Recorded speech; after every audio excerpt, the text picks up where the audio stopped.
Hello guys, in this video I'm going to show you how to enable to use the volume buttons on the ReadEra application. But first of all, I just want to mention, please don't forget to subscribe to our channel, because at 100,000 subscribers we are going to show you our YouTube revenue statistics and growth strategy, how to make money online. So let's jump into it. First of all, open the application on your device. Go to the three line at the upper left corner of the screen and go to the settings section.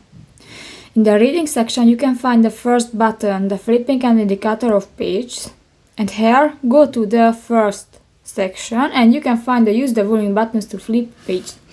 And if you want to enable this function, click to the next white circle, and if it will be turned yellow, this function will be enabled, so you can use the volume buttons. So that's pretty much it for this video guys. See you in the next one. Bye bye.